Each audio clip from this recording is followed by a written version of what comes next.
Vamos a ir rápidamente a la palabra de Dios. Quisiera invitarle a que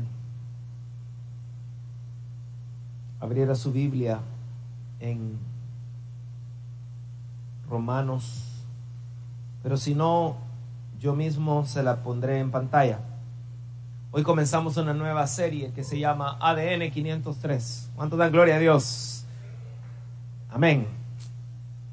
ADN 503. ¿En qué vamos a ver en esta serie? Vamos a contrastar la cultura del reino contra mi cultura, o la cultura salvadoreña, que en realidad es similar a diferentes culturas en el mundo, pero los salvadoreños tenemos ciertas características que, al identificarlas y compararlas con la cultura del reino de Dios, podemos filtrar y empezar a caminar más como es nuestra verdadera ciudadanía celestial. Amén.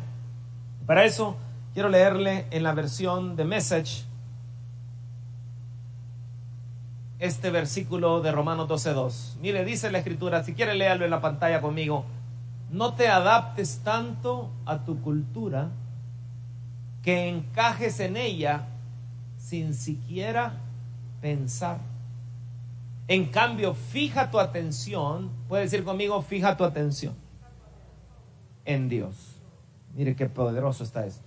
Serás cambiado de adentro hacia afuera. ¿Cómo cambia Dios? De adentro hacia afuera. No es: hermanita, ya no se pinte; hermanita, ya no use pantalones; hermanita, de esta manera, mire, ya no fume, ya no haga esto. Es cierto que hay cosas, hay vicios y hay cosas que sabemos, y el pecador mismo lo sabe, que están mal, pero no nos corresponde a nosotros estar cambiando a la gente de afuera hacia adentro. Lo que nos corresponde a nosotros es exponer la palabra, y que el Espíritu Santo se encargue de cambiar de adentro hacia afuera. ¿Y cómo cambia de adentro hacia afuera? Cuando tú te fijas tu atención no en el mundo, no en los placeres de este mundo, sino en Dios. Reconoce de buena gana lo que quiere de ti. ¿Puede decir conmigo, de buena gana?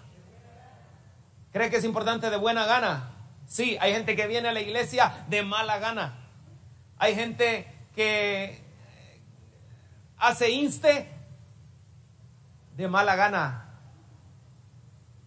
Yo digo algo y usted dice de mala gana. Hay gente que ora. Hay gente que lee la Biblia.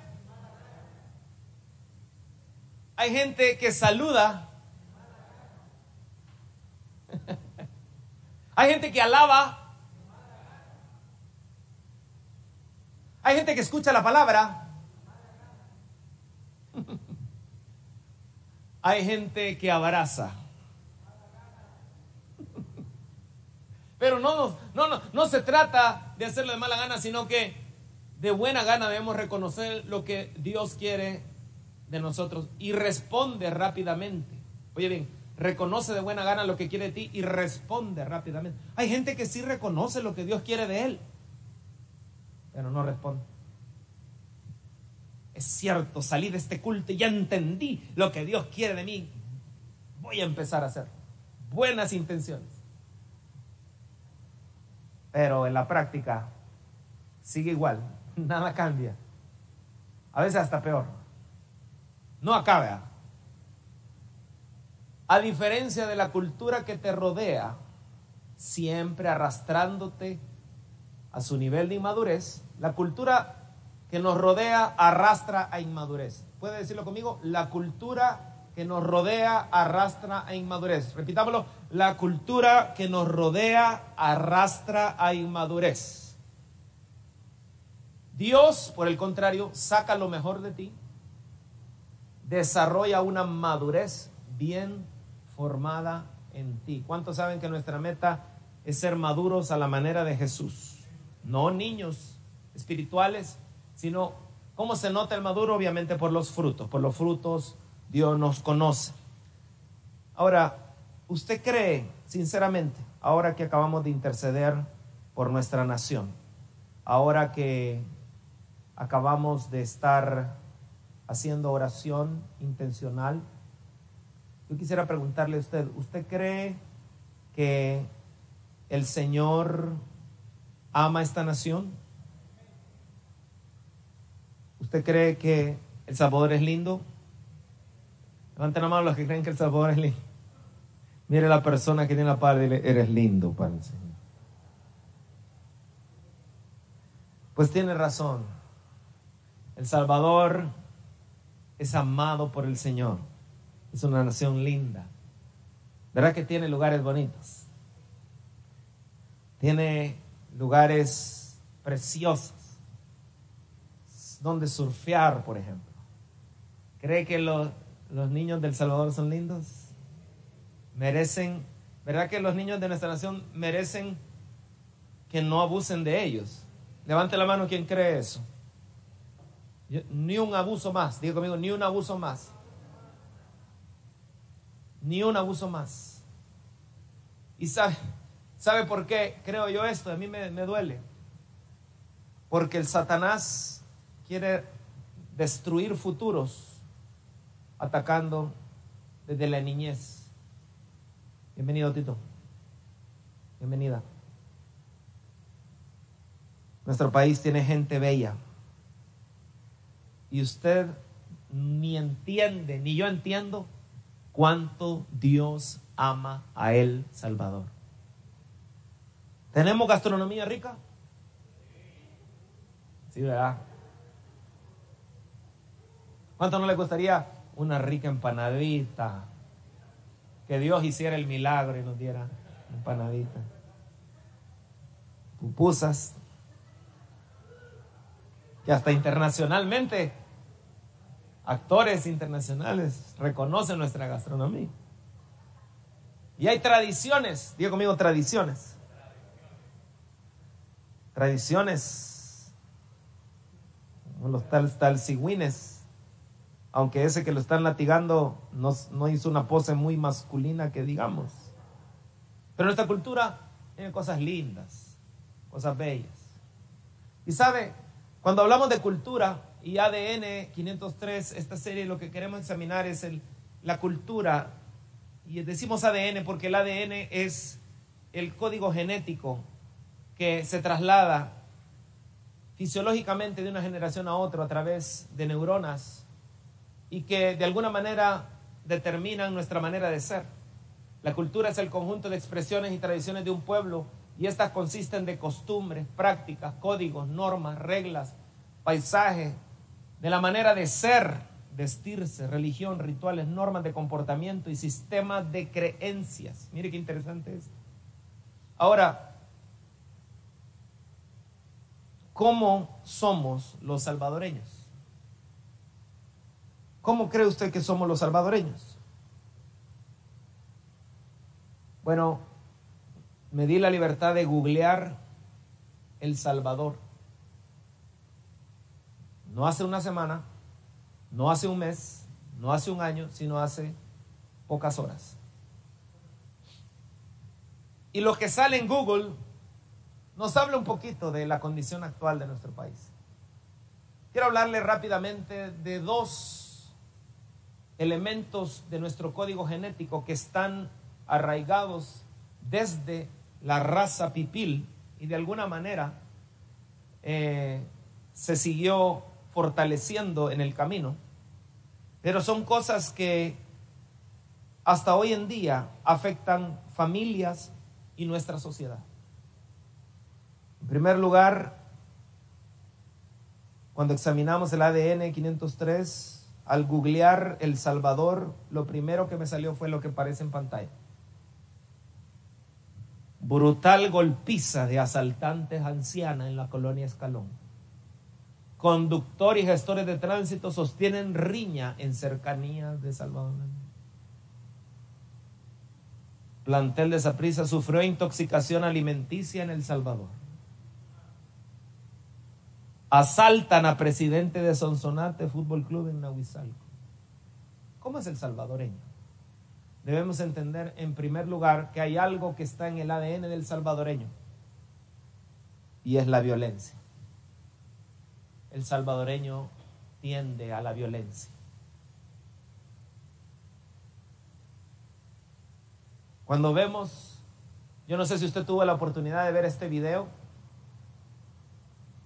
Resulta ser que había tráfico fuerte y 2 gestores de tránsito estaban ahí. Al parecer a una persona le golpearon el espejo, y entonces se salió molesto y se fue contra la autoridad,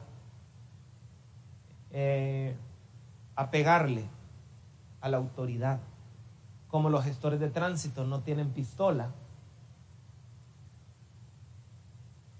casi no lo ve con policía porque anda pistola, pero como estos no tienen pistola, también el salvadoreño es algo vivo, ¿verdad? Y tiene tantas cosas bonitas los salvadoreños, las vamos a hablar en su momento, pero déjeme comenzar por algo negativo. La violencia no solo se limita a las calles, aunque al ver esto da tristeza, porque esta persona, que tal vez usted no lo vio, pero esto fue el día de ayer, si no me equivoco. Gracias a Dios, o antier fue. Había otra persona, gracias a Dios había otro gestor de tránsito ahí cerca, entonces él se lo quitó de encima, pero fue una situación bien triste. Sin embargo, cuando agarraron, la policía se fue, el tipo se fue, y cuando agarraron, la policía salió en persecución a él y lo agarraron.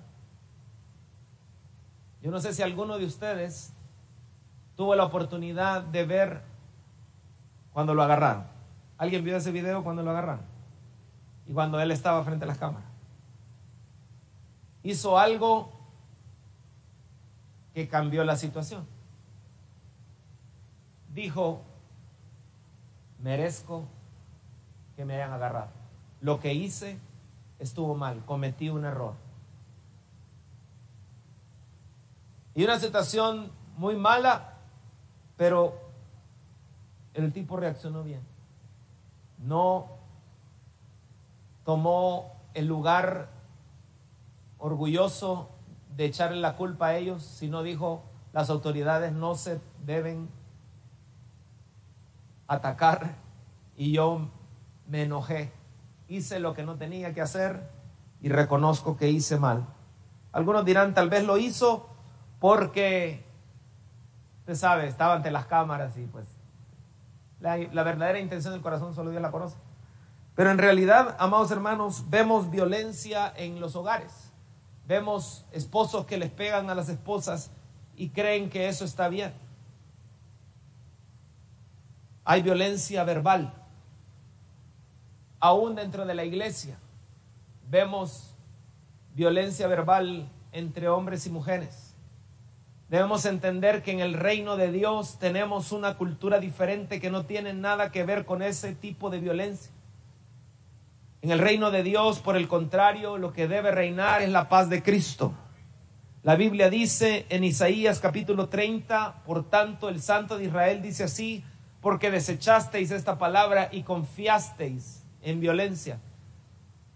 Mucha gente usa la violencia para controlar.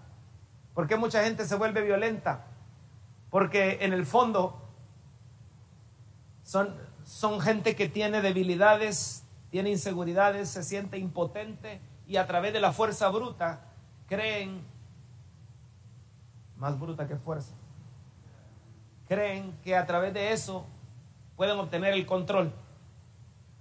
Un hombre que le pega a una mujer, para empezar, es una cobardía, es algo, si usted quiere, más que injusto, ridículo.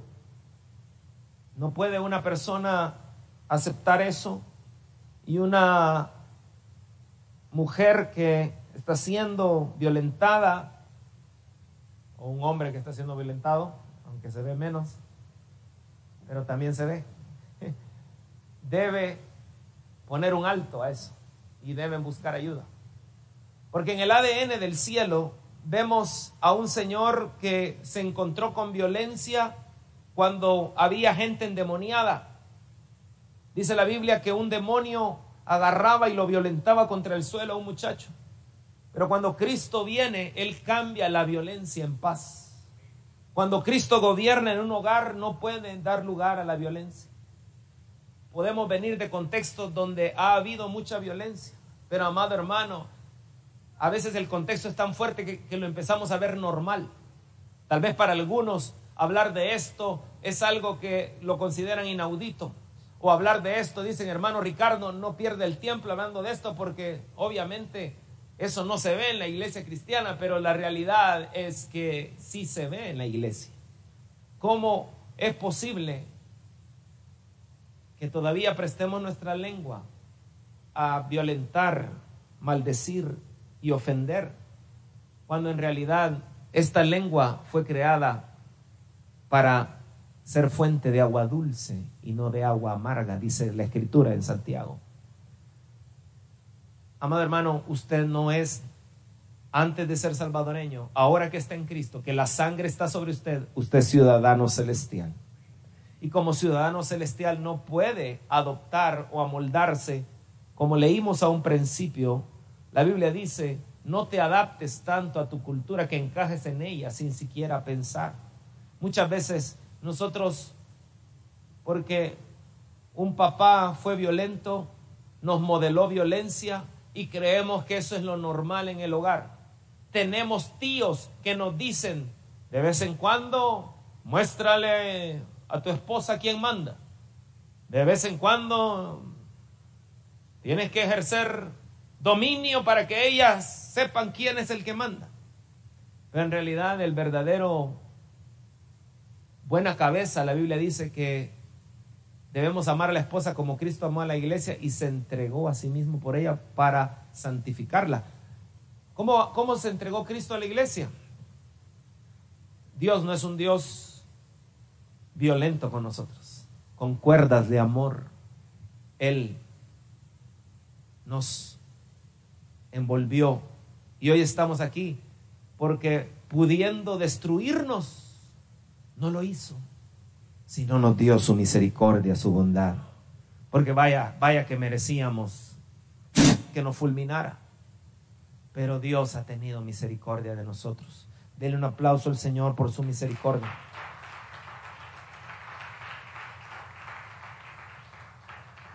Joven que aún no te has casado, jovencita que estás también casadera, claro, de aquí a algunos años, no corras. Recuerda y mira desde el noviazgo situaciones de violencia. No permitas violencia, porque nuestra ciudadanía es celestial y cuando ya hay violencia significa que ya hay una operación no del reino de los cielos, sino otro reino se ha metido donde no debe estar. Cuando damos lugar a la violencia, muchas veces debemos entender que hay injusticias que están gobernando nuestro corazón, pero nuestra perspectiva es una perspectiva única, donde no hemos dado lugar a la perspectiva del cielo. Hay gente que es violenta, como el caballero que veíamos en la pantalla, porque él solo veía su perspectiva. Muchas veces cuando las personas se ponen violentas es porque solo consideran su propia injusticia, pero no consideran el bien de los demás. Amado hermano, mi hermano Mauro me contaba la vez pasada que El Salvador, aún en el ADN del salvadoreño hay violencia porque han habido pactos. Mi hermano se dio la tarea de estudiar un poco de esos pactos que han habido en El Salvador, que inclusive en la Puerta del Diablo y en otros lugares se han hecho pactos satánicos en los cuales se ha entregado a esta nación para que la violencia gobierne. Hermano Mauro, cuéntenos un poco al respecto. Sí, hermano, Dios les bendiga. Realmente es algo real. Nosotros no somos desconocedores que de nuestras culturas precolombinas, a lo que le llamamos cultura, viene amarrado con hechicería, brujería, santerismo, y esto se ha mezclado, se le conoce como sincretismo religioso, que es la mezcla de lo santo con lo profano, ¿verdad? Aparte, las personas que nos colonizaron también traían otras culturas, otras creencias, que estas al mezclarse llegaron hasta nuestros indígenas. Usted va a ver, bueno, y no solo nosotros, toda Mesoamérica, usted va a ver que una de las cosas que más sobresalen en nuestros antepasados eran los sacrificios humanos. Si eso lo vemos en la Biblia, sabemos que es totalmente en contra de la palabra de Dios. Vemos incluso que en las estructuras sociales, uno de los jerarcas más altos de las sociedades precolombinas era el brujo o el sacerdote, ¿verdad? Junto con la nobleza y el rey. Pero esto llega al grado de que se convierte en algo natural. Nosotros tenemos en nuestra cultura ciudades que son reconocidas como cunas de la brujería: Izalco, Panchimalco, los Planes de Renderos. De hecho, la gente las reconoce como lugares. Yo estuve en Izalco como misionero casi 8 años, y ahí hay un brujo que murió hace ya más de 25 años con el nombre Macario, y a ese brujo le celebran el cumpleaños otros brujos, ¿verdad? En la iglesia que nosotros estábamos trabajando, a mí me llegaban a descuartizar palomas, gallinas en la entrada de la iglesia. Izalco es reconocido como una cuna de brujos. Esto trasciende no solamente a lo cultural, porque esto se pasa incluso a lo político. Hay partidos que cierran sus mítines en esa ciudad. Solo investigue por qué. No es una ciudad importante, no es una ciudad principal para que sea un cierre de campaña, pero el trasfondo es completamente mucho más profundo. Es espiritual. Y esto no es nuevo. Si tú vas a México, allá hay una ciudad que se llama Catemaco, que es conocida igual como cuna de la brujería, donde asisten presidentes. Partido PRI se apoya mucho en este tipo de trabajos para ganar presidencias. Nosotros no somos la excepción.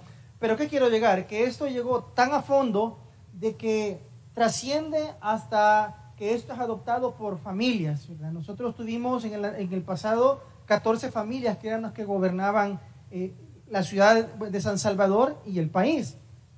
Dentro de estas 14 familias hay nombres que ustedes lo conocen, que han sido fundadores de bancos, fundadores de empresas, que esto llevó a hacer diferentes ritos y pactos. Por ejemplo, la Puerta del Diablo tiene una razón de por qué se llama la Puerta del Diablo, ¿verdad? Allí, cerca de los años 1800, hubo un pacto allí, donde se entregó la tierra de Cuscatlán completa. Cuscatlán es todo el Valle de las Hamacas, todo lo que es San Salvador. Fue entregado para que esta tierra sea una tierra donde se derrame sangre siempre. Y es bien curioso, en su momento, a finales de los años 79, aquí hubo derramamiento de sangre por la guerra civil que se inició. 1992 se firman los acuerdos de paz y surge la violencia, pero ya no guerra civil, sino que violencia juvenil a través de los deportados que vienen. Se siembra lo que es los grupos pandilleriles y comienza con violencia en las escuelas, donde yo recuerdo exactamente los que estudiamos en esa época, cómo los grupos de jóvenes se peleaban de los colegios a pedradas, a cinchazos, a cuchillas. Termina eso y esto se convierte en grupos vandálicos que ahora están ya posicionados en colonias, ya está zonificado, ¿verdad? Los penales están controlados por este tipo de organizaciones. Y llegamos ahora a un trasfondo más profundo, donde esto se convierte en grupos organizados, ¿verdad? Donde ya hay estructuras ya un poco más delicadas, ¿verdad? Que a veces está incluso las autoridades, ¿verdad? Políticos están mezclados en todo esto. Pero ¿de dónde viene todo eso? Viene sencillamente porque en algún momento la tierra de Cuscatlán fue entregada para que aquí siempre hubiese violencia, siempre hubiese violencia, de cualquier forma. Solo cierro comentándoles lo siguiente. Trabajo para una empresa que hace unos años se alquiló el Castillo Venturoso, donde estuvo el Banco Cuscatlán, y cuando se alquiló ese lugar, este lugar fue perteneciente a una familia de mucho dinero, muy conocida, que tiene también su historia urbana, ¿verdad? Pero es cierto, fíjese que al hacer modificaciones a esa edificación, al sacar una fuente que estaba en la entrada, abajo había una figura que se llama Baphomet. Baphomet es la cabra que aparece en la historia del cine. Pues una figura de oro de Baphomet estaba enterrada debajo de esa fuente. Cuando entras a ese castillo, hay habitaciones donde no se puede entrar, no es permitido entrar. Cuando tú investigas o reconoces, vas a ver que muchas veces estos edificios, las empresas tienen altares. Hay una historia por ahí del edificio del Pan American Life también, ahí hay una aseguradora donde también hay unas plantas donde los empleados no pueden entrar, solo ciertas personas pueden entrar. Termino con lo siguiente. Todo esto termina conectado con el corazón, porque nuestro país ha estado conectado mucho con lo que es las logias, la masonería y lo que se conoce en otros países como los Illuminati, pero no me extiendo más. Solo quiero decirles que esto tiene un trasfondo satánico, y el principal trasfondo y el trato era que muchas de estas personas pidieron poder y dinero a cambio de que en El Salvador siempre hubiera derramamiento de sangre, de cualquier tipo. Desde, como decía el pastor, de familias, violencia juvenil. De hecho, si ustedes ven que de alguna forma se ha calmado, digamos, la violencia entre pandillas, pero vean los videos, aquí hay lugares donde hay violencia en las noches, ¿verdad? Hay un video que se hizo viral en un lugar donde se agarraron a golpes y dejaron todo ensangrentado a un joven por allí.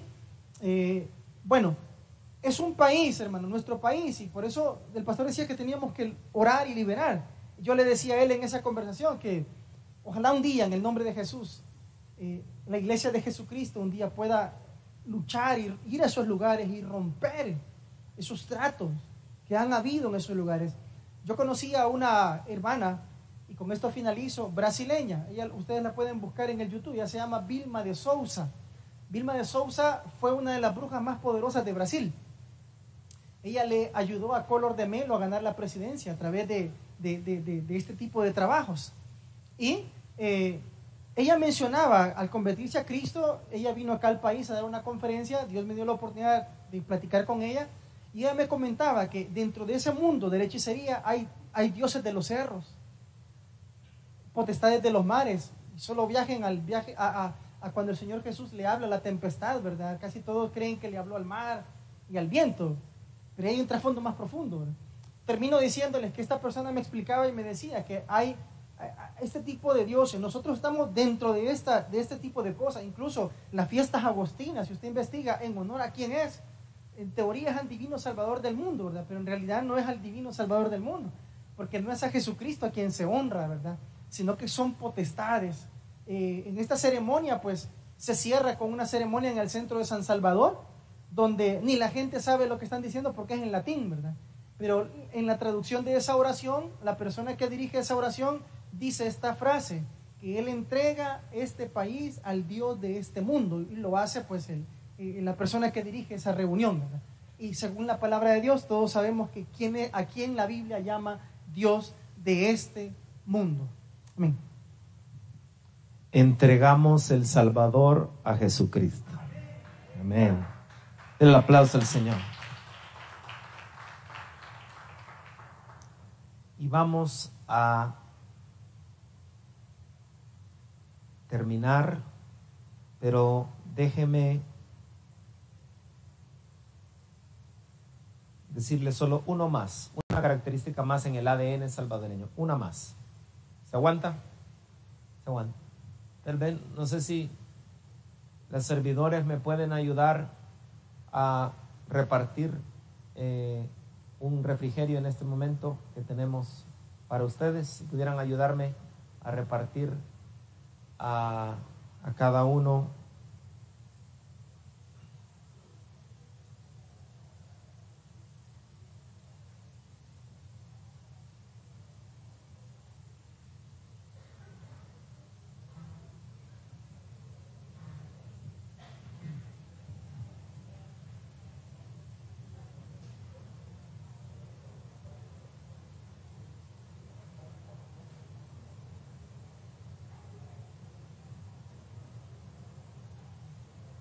Mire acá en pantalla, ¿cómo es el salvadoreño?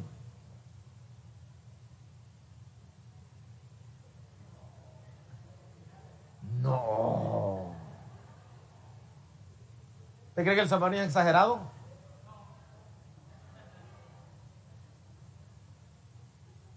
No me cree a mí. ¿Alguien ha oído hablar de Gabriel García Márquez? Gabriel García Márquez, 100 años de soledad. Gabriel García Márquez, sí.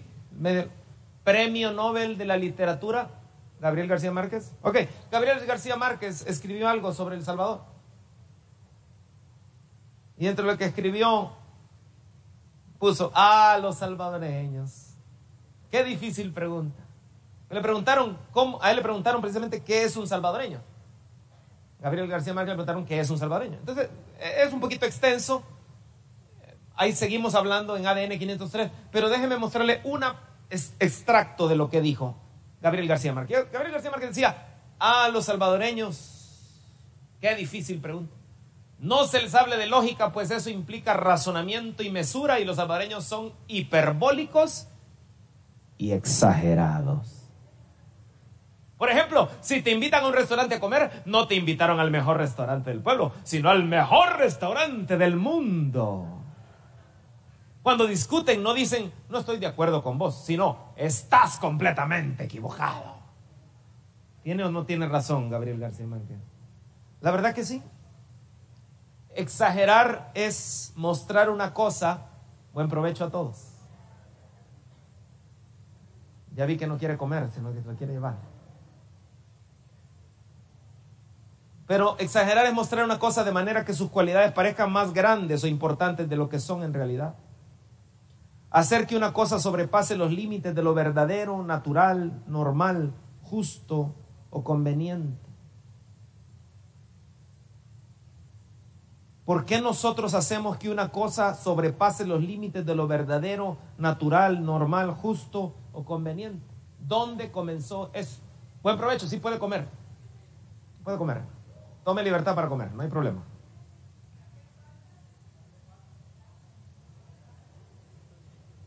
Y si le gusta, ¿hay refil? Sí hay refil. ¿No hay refil? No. Ahorita no, vaya pues. Ah, para los niños, está bien.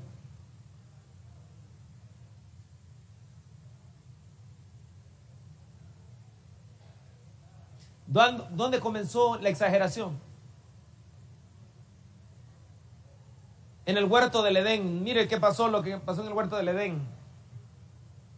Mandó Jehová Dios al hombre diciendo, de todo árbol del huerto podrás comer, mas del árbol de la ciencia del bien y del mal no comerás, porque el día que él comieres, ciertamente morirás, dijo Jehová. Y la mujer respondió a la serpiente, del fruto de los árboles del huerto podemos comer, pero del fruto del árbol que está en medio del huerto, dijo Dios, no comeréis de él.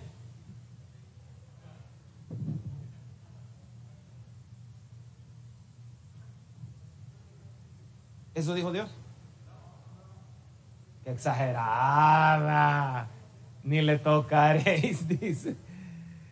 Ahí comenzó, dice. Entonces son las mujeres las exageradas. Leamos bien. Leamos bien. Porque el día que de él comieres, ciertamente morirás. Y dijo Jehová, Dios, no es bueno que el hombre esté. Le haré. Ah, entonces ¿a quién le dio la instrucción? Y entonces pasó mal la instrucción.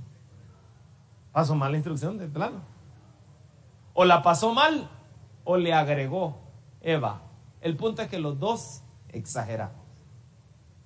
La Biblia dice, no seas falso testigo contra tu prójimo, ni exageres con tus labios. Habrá alguien que diga, no, lo que pasa es que, hermano, yo uso el recurso literario de la hipérbole. Le creo, es válido, le creo. Jesús lo usó. ¿Por qué miras la paja en el ojo de tu hermano y no te das cuenta la gran viga? Es más fácil pasar un camello por el ojo de una aguja. Eso se llama hipérbole. Pero los salvadoreños tenemos la tendencia en nuestro ADN a exagerar, amado hermano. Y con esto vamos a ir terminando.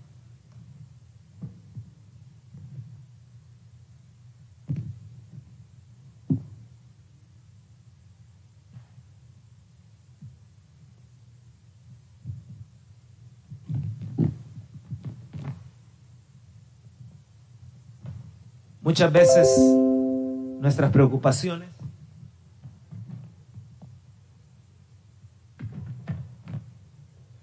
deberían estar así, pero el salvadoreño las hace así, miren. Son realmente así, pero el salvadoreño las hace así. Mi mamá Mi mamá se enfermaba, era bien, bueno, siempre ha sido bien sanita para la gloria del Señor, ya tiene más de 80 años y sanita, pero cuando se fuera a enfermar, ¡ay, me voy a morir! Me voy a morir. Mi mamá exageraba. 50, 40 años y nunca se murió.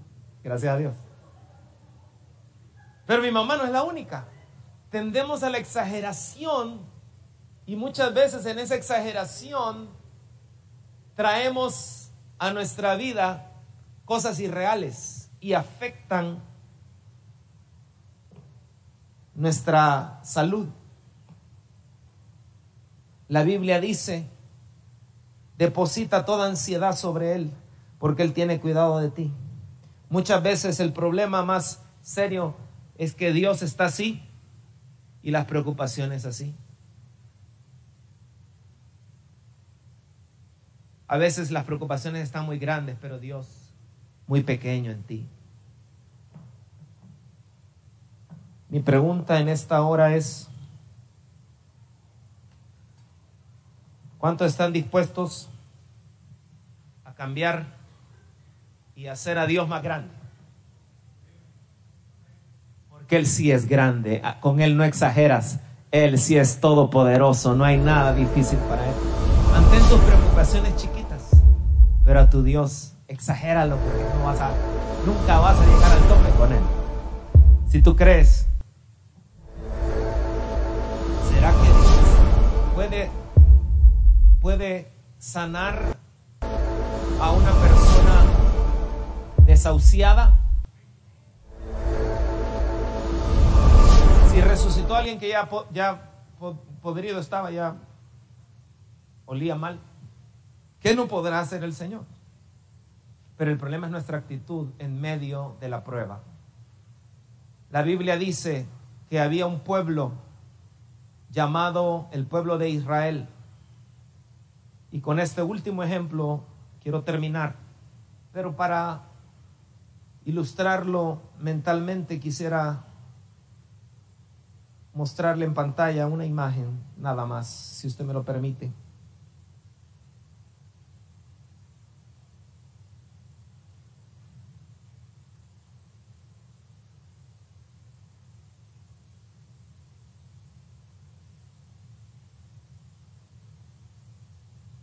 No aparece. Vea que no aparece. No importa.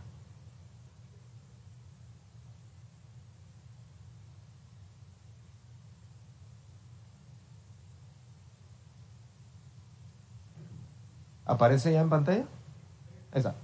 El pueblo de Israel, dice la Biblia, que llegaron finalmente a la tierra prometida.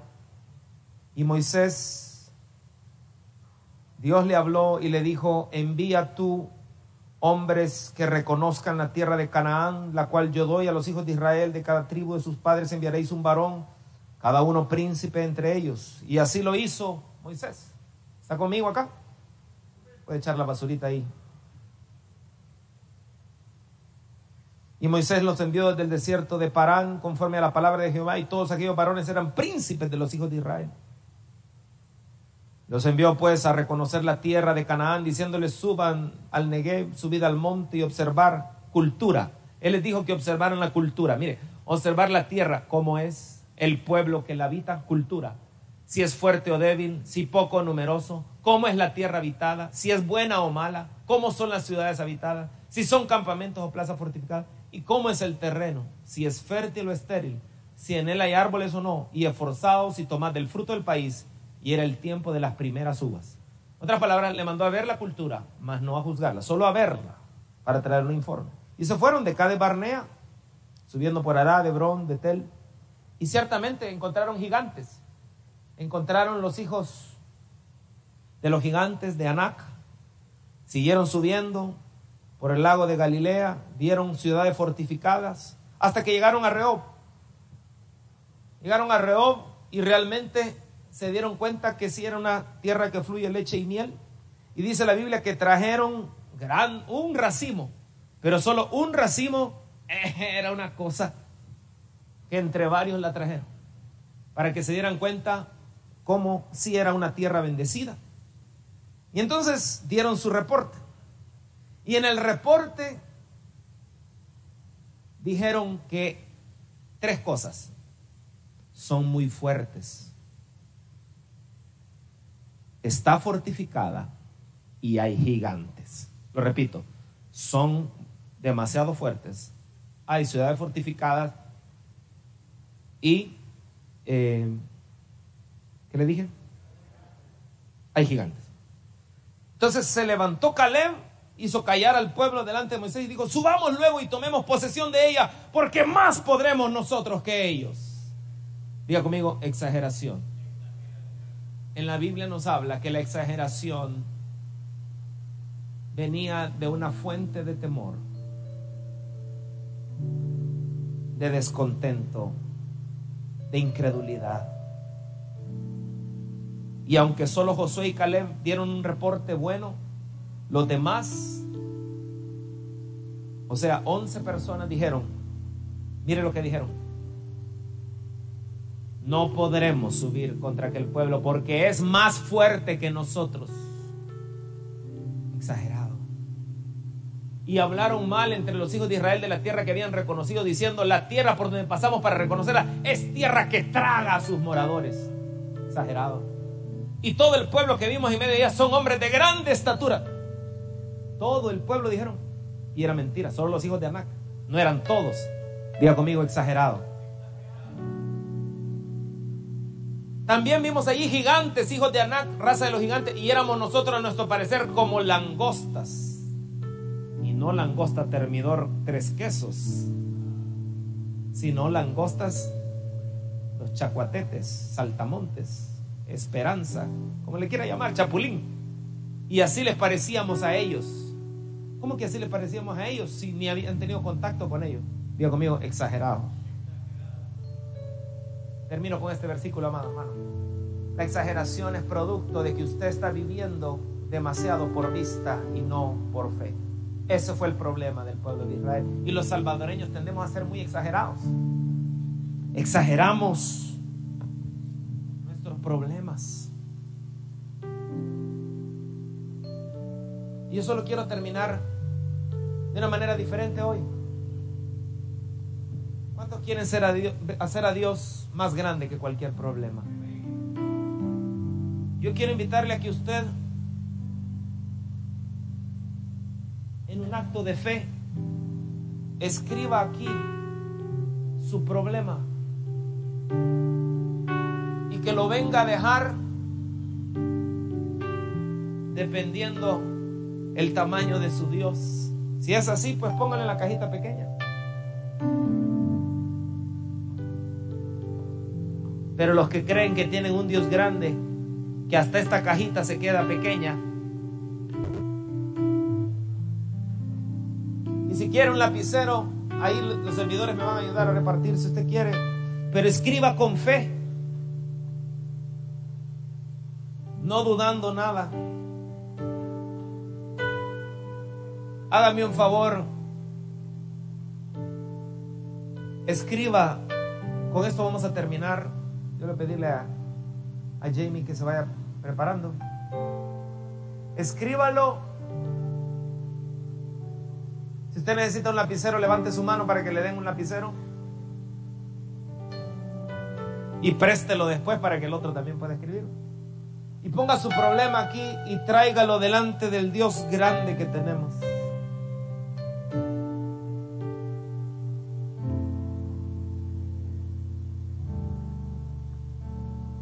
Vengo a... ¿Pero cómo dice el coro? En nuestra tierra. Sí. Aquí ya están empezando a poner problemas. Escríbelo y ven a ponerlo dependiendo del tamaño de tu Dios. Deja de exagerar las preocupaciones. Deja de exagerar los problemas, porque la Biblia dice que Dios no va a traer una prueba superior a lo que tú puedes manejar, sino con la prueba vendrá la salida. Ponlo ahí. Y sabes, vamos a estar orando por eso. Porque la Biblia dice